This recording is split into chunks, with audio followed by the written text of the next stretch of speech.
This is Uzi, whatever you wanna call him. With his recent induction to the Hall of Fame, everybody is curious now. Whether you're a new league player or an old head like me, the question stays the same. Just how good was he? Today, I'll be showing you the whole story, which includes the plays that made Uzi an absolute legend, alongside the heartbreaking defeats he had to endure. We are talking pentakills at the highest level of league, impossible outplays, plus the crushing losses. By the end of this video, you will understand how one player completely redefined what it means to play AD carry, and inspired a whole generation of players while doing so. Alright, we are going all the way back to 2013. I admit it sounds and feels like a lifetime ago. Just to give you some perspective, at that point it had been barely a year since Gangnam Style came out. And let me tell you, that wasn't the only thing which was coming out of Korea to take over the world around this time. Yes, you know what I'm implying. I'm talking about the very start of the SKT T1 dynasty. Before I talk about the first of many meetings Uzi and Faker had at Worlds, I'm thinking we should focus on just how Uzi carried his team to the finals in the first place. Let us start doing that by taking a look at the quarterfinals. Uzi and his team Royal Club was set to face the tied first place from the Group A. Their opponent, oh my god, so far in the tournament, has only dropped a single game, which was against SK Telecom, and even against SKT, they were able to take one game back. I'm telling you all this lore to show you how well Uzi and his team started this tournament, because against OMG, Royal was on fire, especially Uzi was on fire. When I look back at these early years of League, Uzi's vain mechanics in this series always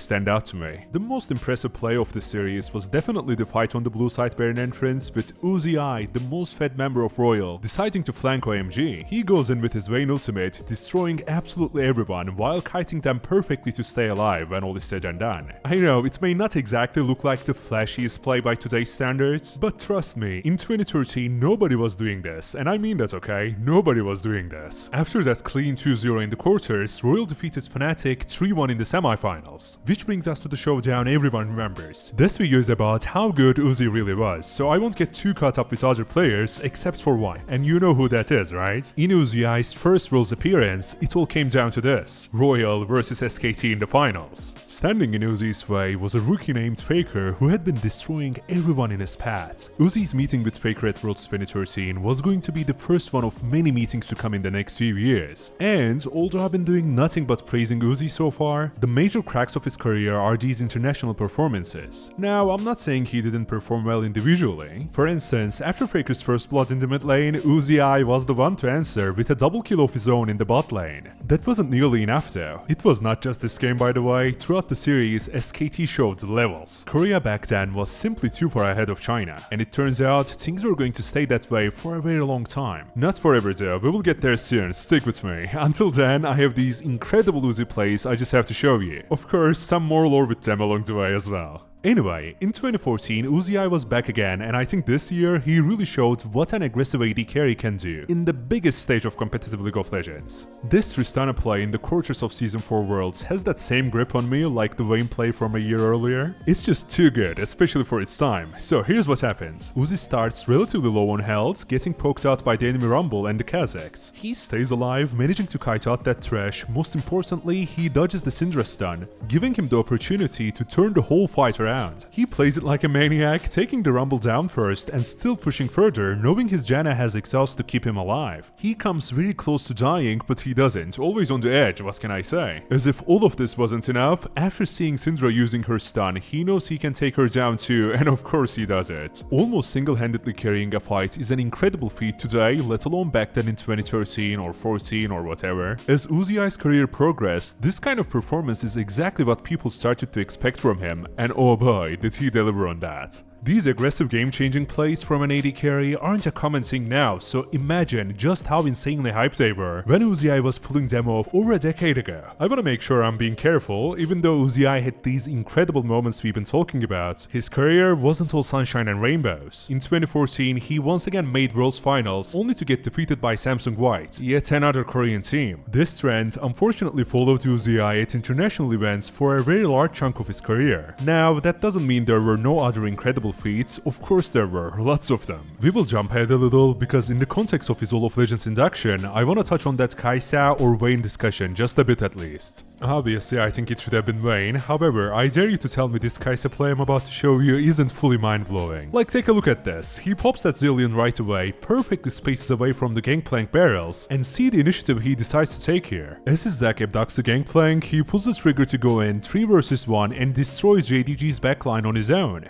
Absolute pure cinema, that is the only thing we can call these kind of plays. At the end of the day though, Vayne is clearly Uzi's signature pick, and if there is anyone doubting that, let's silence them by taking a look at what might be the best Vayne pentakill ever in the history of League in my not so humble opinion. Mind you, this is early 2015, alright? The first 2 kills are in part thanks to the great engage by the Braum, however, from there it is just the Uzi eye show. Right as he secures a kill onto the Lucian, Uzi flashes in time to dodge the Jarvan ultimate, then pops a Zeal and stuns the enemy Gragas. If he didn't, he would have died to the barrel here. So after that, the Jarvan and the Gragas are completely helpless. With a little bit of assistance and selfless tanking of the tower by Insec, Uzi manages to get the penta he so clearly deserved. This really was peak ADC gameplay, especially for its time, and I truly think with all the ups and downs of Uzi's career, no one under any circumstances can take away this bold flashiness that just shines through each one of his highlights. Okay, now, we went over some good parts along with some bad, just like I promised. Yet, don't make up your mind too quickly when it comes to how good Uzi really was, cause his story would not be complete if we don't talk about 2018. So, we are about 5 years into Uzi's career, and during this time there have been 2 Worlds Finals appearances by him. Of course, incredible plays to get there as well. At this moment in time, Uzi was regarded as one of the best ADCs by his fans, yet the skeptics also had a point when they always brought up how he had no major titles. No Worlds, no MSI, even no LPL championships. I remember those days, and even I was leaning more towards, yeah, Uzi is great, but where are the results? And oh boy, am I glad Uzi changed almost everyone's perspective thanks to the performance he put up in this year, 2018. The year as a whole was absolutely amazing for Uzi and RNG, so it's kinda weird to know it did not necessarily start that way. Uzi and the crew ended the LPL spring split with a respectable, yet not spectacular, record of 12 wins and 7 losses. I don't wanna focus on the regular season too much, nor the quarters, or the semis honestly. The real kicker here is the finals, alright? And for the finals, all you need to know is, RNG's opponent EDG was by far the favorites to win it all. I would say, in the pick and ban phase of the very first game, one thing was very clear. The strategy RNG was going to deploy against the favorites was something called Raise the Puppy strategy. Some hardcore Uzi fans may be surprised why it took me so long to bring this up. Still, I think it's a good moment to tell you all about the Raise the Puppy strategy, which is basically Uzi's team dedicating everything to protect him and let him carry the team fights. RNG lost game 1, took to game 2, but I reckon the breaking point was game 3, because that's when we finally saw Uzi being able to take over these team fights. With a Karma mid lane and Shen in the top lane, he was basically unkillable. Thanks to that, he easily carried his team to victory. Flash forward to the final siege of game 4 when Uzi is only a couple towers away from his first LPL win.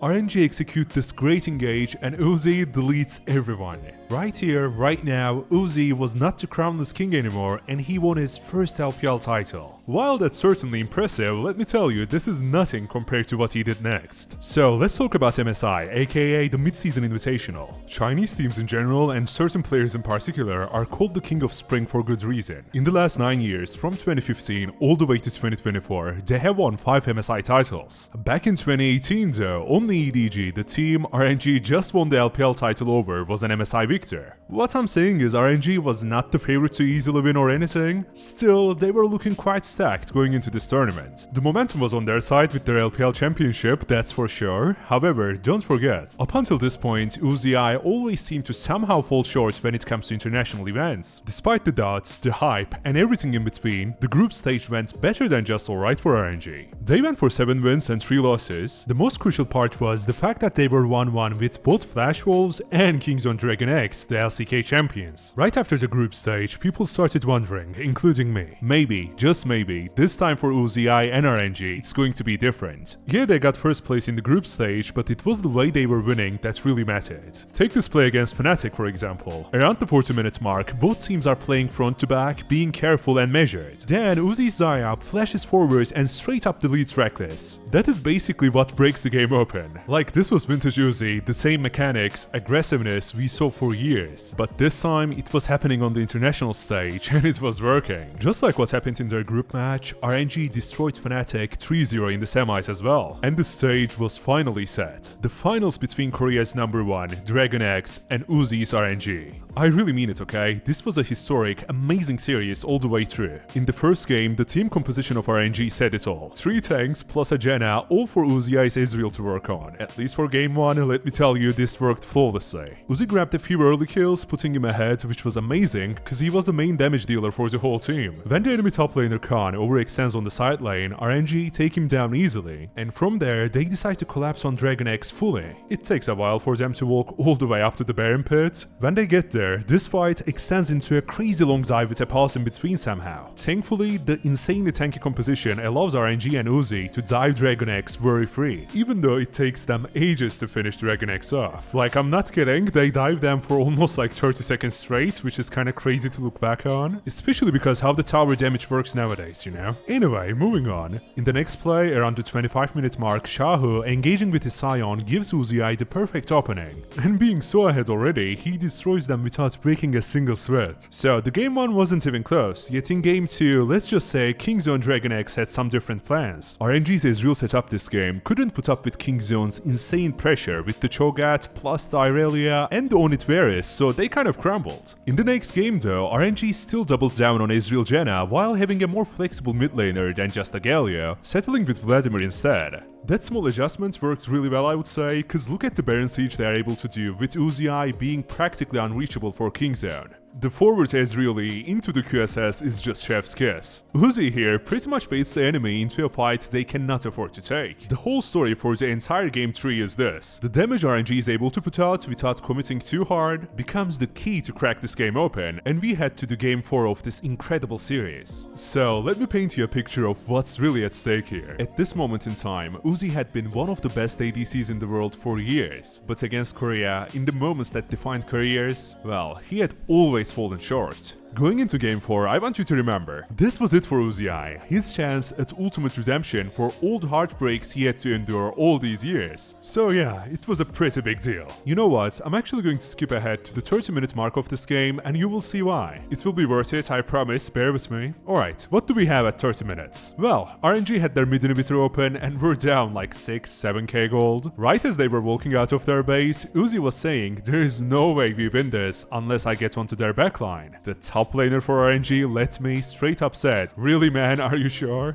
I reckon that's such a wholesome moment, right? This is the kind of stuff I live for, it's about to pay off in such a big manner too. Anyway, in the Baron fight, Uzi's plans didn't quite fit perfectly, but he still played this on the edge, diving in at the right time, successfully shutting down the enemy, the carry and the jungler. Like it wasn't perfect, Uzi still fell to those tentacles in the Baron pit. However, one crucial thing was Prey now didn't have QSS thanks to Shao's ultimate used in this fight and all the chaos. What really stood out to me was the fact that Uzi timed this and even called it to Shahu to make sure he can get his Flash Malzahar ulti combo at the right time. We are talking about literally 10 seconds of opening that RNG was going to get. Well, that's more than enough apparently. Right as Shahu uses his ultimate, Uzi jumps straight in, taking down both the AD carry and the mid laner. RNG called it here and decide to push for the end, even though Peanut tries his best to trim the wave. It really looks like RNG is gonna be able to tank and crush those towers. And they do. They end the game right here, right now. For the first time ever, Uzi, whatever you wanna call him, like I said in the beginning, he finally wins an international title. No one really doubted his personal greatness, that wasn't even a question. Yet, him being able to prove that he can win when it matters the most definitely carried his prestige to a new level. So yeah, 2018 MSI, Uzi at the top of the world. Riding high from this insane success, people were expecting a golden road, which would be RNG winning all the regular splits in their league, LPL, on top of that, MSI and Worlds too. So, you can imagine, after RNG won the LPL Summer Split as well, the hopes for Uzi and his team were sky high. Like I'm telling you, going into Worlds, Uzi hype, RNG hype both were very real. To a point, you could feel it in your bones. You may ask, what happened then? Did they meet the expectations? Ah man, the most heartbreaking thing about it is not how they lost to G2 in the quarterfinals. Really, I mean that. I think knowing the team they won the LPL Summer over, Invictus Gaming, ended up as the one defeating G2 pretty easily in the semis, then became the champions by 3-0ing Fnatic in the finals. That just hurts the most. I don't even know what to say. It makes me think, what if, in an alternate universe, Uzi and RNG won this whole year, achieving the unachievable, the Golden Road? Cause I genuinely believe if they took down G2, they very well might have. Now, I still want to end this on a high note, alright? At the end of the day, Uzi was a bold, extremely innovative ADC who shaped the very role he played over the years. He may not have a world's title and only have one MSI championship,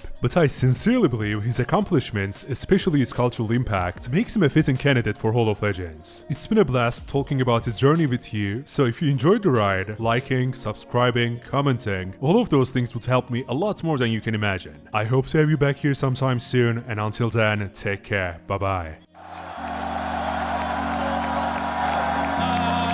其实真的，这是我6年以来一直一个最大的梦想。我觉得今天实现了，真的，我太开心了，我完全想象不到，我现在站在这里，真的我是冠军，我们是冠军，谢谢你们。